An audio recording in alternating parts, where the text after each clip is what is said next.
Betão, prazer em tê-lo aqui no programa. Na verdade, muito obrigado por estar me recebendo na sua casa. Opa, o prazer é todo meu.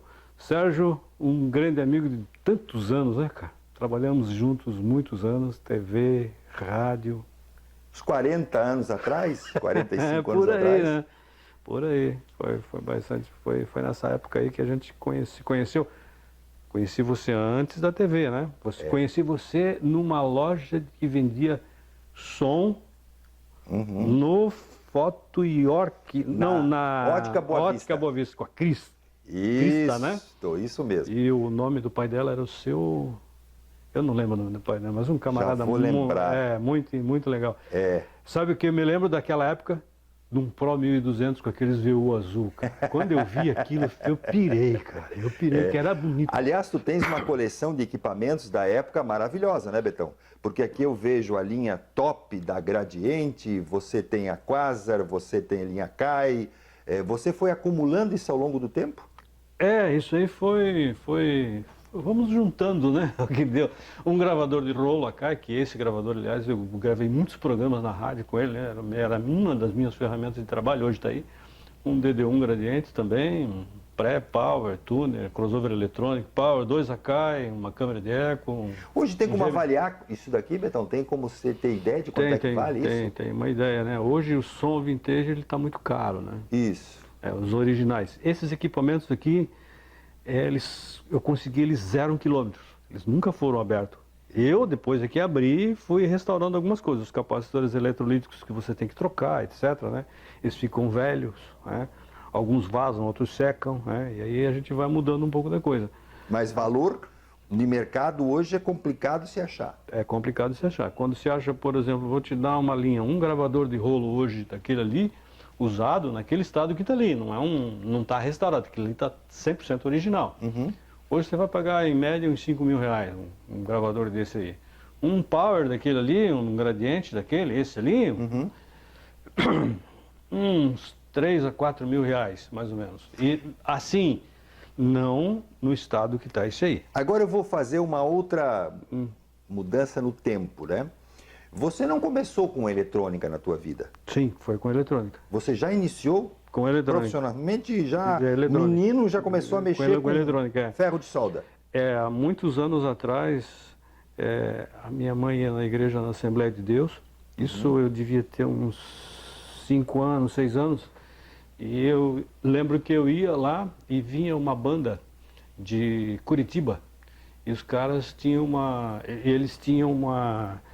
um vibrafone, um xilofone, na época, que eu achava muito lindo, aquilo, guitarras, aqueles cubos, eu queria fazer aqueles amplificadores, aqueles extremos, aquelas coisas. E dali para diante eu comecei a estudar isso, e eu fiz um curso para audiófilo há muitos anos atrás. Eu estudei de uma simples agulha de um toca-disco até o mais complexo PA na época. Aí eu construí muita coisa para instrumento musical, dobradores de oitava, phaser, essas coisas todas. E construía minhas mesas de som, meus amplificadores, eu fazia o impresso, desenhava, furava, soldava as pecinhas e montava. E por eu estar montando essas coisas, quando veio a RBS se instalar em Joinville, eu tinha 18 anos, estava completando 18 anos e precisava trabalhar. E aí eu fui lá, me inscrevi lá e... Acredita, Sérgio, que eu nunca participei de nenhum exame seletivo para trabalhar em lugar nenhum. Vem cá, aí eu participei da montagem da televisão, era eu, um camarada de Florianópolis, que depois via ser meu chefe, o Hélio Potmayer, um engenheiro de Porto Alegre, Celso Schmidt, hoje ele tem tem uma empresa que faz equipamentos de televisão profissional, a 4S. 4S em 4S. Recomendo. Na época ele também tinha Maverick V8. Aí ele corria de motonáutica, eu comprava gasolina de avião para ele, aqui em Joinville, guardava em galões lá na televisão quando ele vinha, ele levava, porque ele queria para correr de motonáutica. Aí eu fui para aviação, ele também foi, hoje ele tem um helicóptero também. Mas nesse caso a gente vai fazer de novo uma interrupção aí. Tu trabalhava na televisão como técnico, né? Ou seja, você fazia manutenção dos equipamentos, jovem ainda. Lá eu fiquei 11 anos, eu fiquei na TV. 11 anos? 11 anos. Daí, de repente, não, mas surgiu na tua vida o helicóptero, o girocóptero, melhor dizendo. O girocóptero. Eu fui voar de girocóptero. Eu sempre... Tu foi o quinto no país registrado oficialmente. O quinto piloto oficial no Brasil de girocóptero, registro número 05, ainda pelo DAC, né? Hoje é a ANAC, né? ANAC. DAC. Eu voei giro 25 anos, devo ter perto de umas quase 3 mil horas de voo, não sei, eu nunca contei isso. Vocês tinham um hangar ali em São Francisco. No Iperoba. Tem Iperoba, tem um aeroporto ali, né? Aeroporto Naval Tenente Bernardino Costa. Durante quantos anos você voou de girocóptero? 25.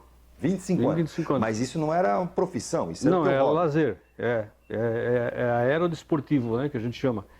Aquele aeroporto ali, inclusive, ele é interessante porque ele tinha um senhor que ia lá, ele contava que quando ele era criança, aquele aeroporto serviu os aviões da Segunda Guerra Mundial. Ele disse que ele via os soldados montando as bombas embaixo das asas dos aviões. Então, aquele aeroporto, ele está registrado, é um aeroporto oficial no Brasil. Ele tinha 2 pistas, tinha aquela que a gente vê ali da cabeceira da pista final, ali, né?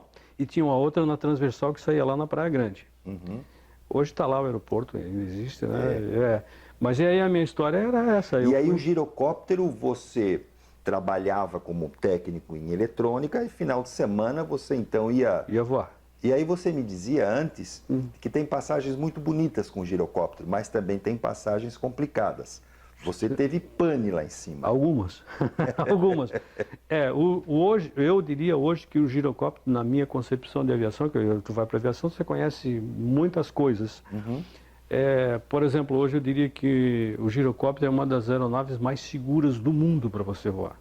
E todo mundo acha que aquilo ali eu mesmo, jamais que eu vou embarcar num troço O cara desse. dizia assim, tem um cara sentado numa cadeira de plástico com motor de Fuca nas costas voando lá na praia. Era mais ou menos isso. Isso. Acontece que o girocóptero é o pai do helicóptero. Ele foi...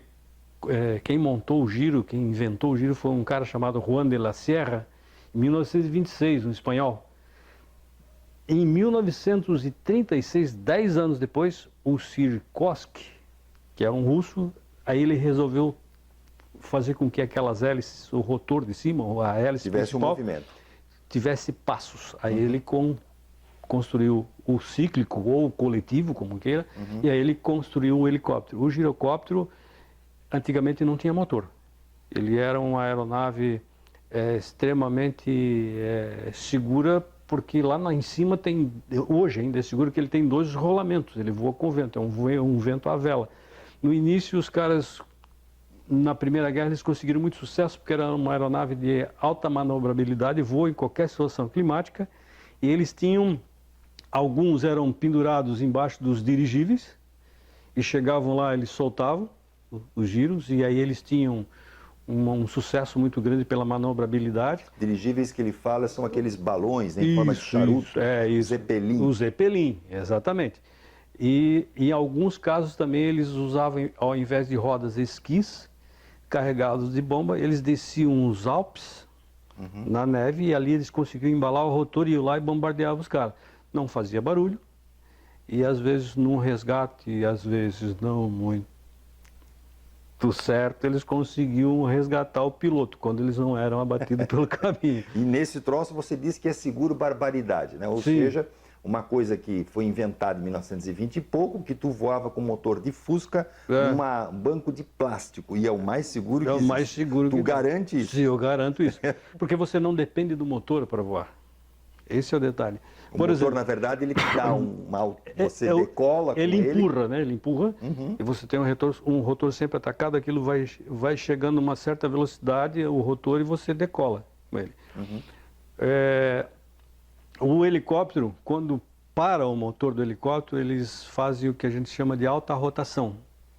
Eles dão um mergulho para o helicóptero para poder manter a pressão na hélice e vão indo até chegar ao ponto de pouso, onde eles arredondam o pouso e fazem aquele flare que a gente chama e posa ali tranquilamente. O girocóptero é um helicóptero em pane o tempo todo. Porque se ele parar o motor atrás, ele mantém-se na rotação. Ele não vai mais para frente. Tá? Mas ele começa a descer. Ele começa a descer. É claro, você tem que inclinar ele, manter uma pressão, uma velocidade, tem toda uma técnica. Mas, por exemplo, hoje, o meu girocóptero, eu pousava ele num quadradinho de 6x8. Mas você continua voando? Não, eu parei, abandonei a aviação. Depois de um tempo eu descobri que o melhor avião para voar é aquele que você embarca nele, decola, depois de 10 minutos passa uma mulher com uma carrocinha cheia de coisas gostosas para você comer. Vendeu teu girocóptero? Aí você chega lá no aeroporto, a tua mala aparece milagrosamente ali. Você não precisa manter, você não precisa lavar, você não precisa pagar impostos, nada disso. Mas a aviação foi muito boa, foi uma passagem muito legal da minha vida. Vi muitas coisas boas, vi muitos pôr do sol bonito, vi muita... E uma das coisas muito interessantes que eu sempre conto é assim, você vai ali em São Francisco, você vai lá no cais, você vê um navio daqueles, um navio às vezes mais vazio, onde você vê o calado dele e tal, você olha para cima assim, nossa, que monstro. Aí você vai de girocóptero, você sobe, você vê aquele navio, ou coisa parecida, um pontinho preto lá no mar. Aí você olha para você, dentro naquele, o que eu estou fazendo nesse disco, gente boa? E aí você vê que você não vale nada. Agora, Betão, veja assim, tu passasses pela RBS, teve girocóptero, mas a tua vida continua ainda com muita emoção, né? Você teve aí os Mavericks, que acabou trocando por um bug, né? Uma moto e um bug. Mas antes de falar disso, né? Eu também quero comentar o Betão da rádio e do rock. Pois é, rapaz, eu fui para a rádio na Boate Vagão, na Liga de Sociedades, onde você foi o iniciante da boate. Eu era o teu técnico lá. É verdade, verdade. Toda segunda-feira eu trocava alguns alto-falantes. Meu Deus. Como estourava coisa. Twitter era um negócio que a gente ia trocar todos. Todos, sempre. Toda semana eu estava lá com uma escada lá trocando Twitter naquelas caixas lá, mas foi uma fase muito boa. E ali eu senti a ideia de um dia eu fazer um programa numa rádio. Eu fui para lá uma quinta-feira, ou sexta-feira, sei lá quando, e antes de começar a boate eu fui lá e gravei uma fitinha cassete. Porque a minha história de rádio, eu sempre gostei de rádio. Na época eu escutava, olha só, a única FM que tinha próximo era em Curitiba, a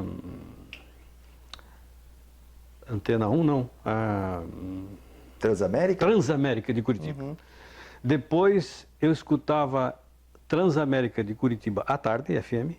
Eu calculei uma antena para copiar ondas curtas. Eu escutava a rádio Excelsior. Lembra da Excelsior? De São Paulo, tinha até aqueles discos da Excelsior, claro, de manhã. E à noite eu escutava AM, a rádio que na época podia-se dizer que era a FM do momento, a Rádio Mundial. Mundi Jovem, que era do Rio de Janeiro. Do Rio de Janeiro, a Mundial. Tinha o Big Boy, fazia ritmos de boate, depois foi o outro camarada lá que era um apresentador do jornal. E eu escutava, lá eu comecei principalmente no programa do Big Boy ali, a gente conheci Commodores, conheci Jim James Now, conheci Toto, e isso foi me incentivando. Depois veio o The Big Apple Show, né? Que era o Jolie Mazei, Nova York. Tem umas histórias muito doidas sobre isso. E eu queria fazer um programa de rádio. A minha ideia era ir para o rádio. E na época a Rádio Floresta Negra, ela iniciou em abril, eu entrei no ar em setembro. Logo em seguida? Logo em seguida. Eu apresentei uma fita cassete e tinha que fazer um piloto para entrar no ar, o piloto... Saudoso Marco Antônio Peixe. Marco Antônio. E o piloto nunca apareceu, e eu fui para o ar assim mesmo. Então, antigamente o programa era gravado, o programa começava às sextas-feiras das 11 até 1 da manhã. Sempre rock? Ou não começou com rock? Não, a minha ideia era ir lá fazer um programa romântico. Toquei rock, o pessoal gostou, é por ali. Aí tu começava a tocar rock and roll, nacional, internacional, muita coisa, contava muita história, pegava uma banda e fazia um especial da banda, contava como ela nasceu, o que aconteceu e tal. É claro que a gente botava nossos cacos no meio, né?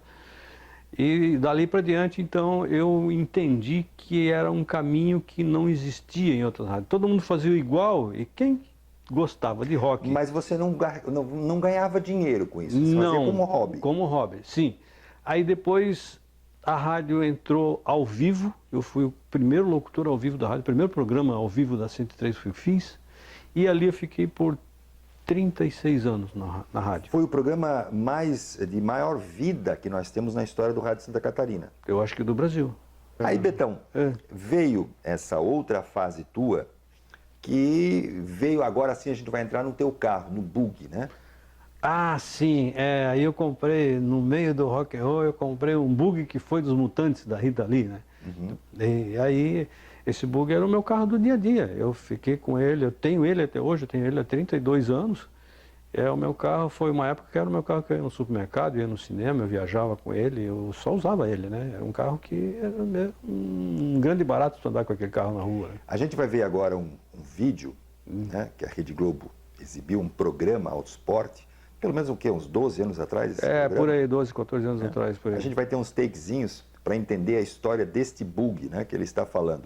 Mas pouca gente sabe que esse bug Cadron da década de 70 pertenceu ao guitarrista Sérgio Dias, integrante dos Mutantes, banda que revolucionou o rock nacional. A história do bug começou com Sérgio Dias, mas ficou famoso mesmo por conta de que ele era membro da banda Os Mutantes, onde Rita Lee era a sua principal estrela. Portanto, a história começou a ser contada de uma forma diferente. Sérgio Dias, o bug da Rita Lee e agora o bug do Betão. Raspei ele, pintei de branco. A gente recortou todas as estrelas em contact, né? Então pusemos as estrelas todas nele. Passei a tinta azul. E a gente tirou as estrelas, aí obviamente ficou um dente, né, na pintura. E depois o verniz. O capô dele era vermelho e branco, né? Acompanhando as linhas dele, e a capota também era vermelho e branco. O Dunibug já está na 5ª reforma e em perfeito estado para um trintão. O que eu tenho aqui é um velocímetro, marcador de combustível, um contagiros, 2 vacômetros para ajustar sempre os 2 carburadores, a dupla carburação, e um voltímetro para me ver se está ou não carregando a bateria. O motor 1600, sem nenhuma vitamina. Esse bug é feito para curtir a vida. Não é feito para altas velocidades. Esse bug, tem tantas histórias desse bug para contar. Tá aí, eu já tenho ele há 32 anos, como eu te falei. É um carro que eu já pensei em vender algumas vezes, mas a família já disse que não, que... A gente vai sair daqui e vai mandar no bug agora, conhecer um pouquinho ele. E na volta, depois que a gente andar com o bug, ainda tem uma história que o Betão também já foi meio cientista maluco, construindo cabeças que funcionam, né? E também uma outra parte muito bonita, que é um coração que bate, que é uma atração aqui na igreja de Joinville, que é referência no Brasil inteiro. A gente já vai agora para o bug. Depois a gente vai, né? Não se preocupe, não te abandonarei.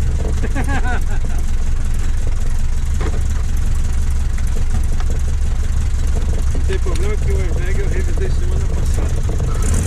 Começamos? 3, 2... Betão, a sensação de estar no bug é como se eu estivesse num carro. Eu acho que a gente tá liso aqui, né? Se eu botar a mão pra fora, eu encosto no chão do carro. Na estrada. Eu consigo aqui pegar até sinalização, se eu precisar. Ele tem uma distância em trecho muito curta. Isso facilita muito as curvas também, né? Então essa então é a máquina. Esse é o velho bug desbotado de guerra. Está comigo já há 32 anos. Este é o 6º motor que eu estou gastando. Por que tu já estourou tantos motores assim? Andei bastante, né? E ele não para, foi o meu carro do dia a dia há muitos anos, né? Hoje mais lazer, mas era o que eu tinha no momento. E é um motor Volkswagen. Hoje é um 1600 comum, né? Um carburadorzinho só, carrinho para andar na cidade, curtir aí um pouquinho de praia e tal. Vamos dar uma olhadinha nesse motor aqui. Vamos ver. Tem um detalhe aqui nesses parafusos, né? Eles são todos alinhados, né? Todos alinhados, todos indicam... Isso é coisa da tua, da tua mania. Esses acabamentos aqui, por exemplo, ó, você vê que estão todos eles alinhados. Esses aqui, ó, são todos eles alinhados, todos alinhadinhos. Alguns não conseguem se fazer, né? Mas a maioria deles sim. Esses aqui do motor, por exemplo, estão alinhados. Essa peça aqui vermelha... Isso aqui é um joelho de esgoto comum. Isso foi construir, né? Pintei e tá aí. Hoje ele tem uma uma ignição eletrônica, né? Mas é um motor que já está na hora de reformar de novo, né? Coitado. Essa pintura também tem uma história, Betão. Tem. Essa pintura é a primeira vez que eu pintei ele, eu filmei ele com VHS e levei para a oficina um televisor e o vídeo. Essa história das estrelas é uma ordem desorganizada, mas existe uma ordem. Botei lá o vídeo, dávamos pausa e aí colocávamos as estrelinhas de acordo com como ele nasceu. Pois é, porque essa pintura é a original. De como foi sim. Comprado pelo músico dos Mutantes da Rita Lee. Isso, é como ele fez, né? Como ele fabricou isso. E aí, quando eu tirei as estrelinhas do papel contact, ficou a cola. E aí eu tive que invernizar assim mesmo. Depois, na hora de tirar, a cola aflorou e eu raspei as 517 estrelinhas com um Lecron, que é uma ferramenta de dentista, e poli uma por uma com massa de polir número 2. Deu bastante trabalho. Agora, na próxima reforma que eu fiz, já não teve mais esse problema, porque a gente já tem um sistema novo, moderno de plotter, né? Hoje ele já está caidinho, já precisa de uma nova reforma, mas logo vou chegar lá. E para encerrar essa reportagem, nós saímos da história do bug para uma outra relação com o amor. Um coração que bate numa igreja aqui da cidade de Joinville, a Sagrado Coração de Jesus.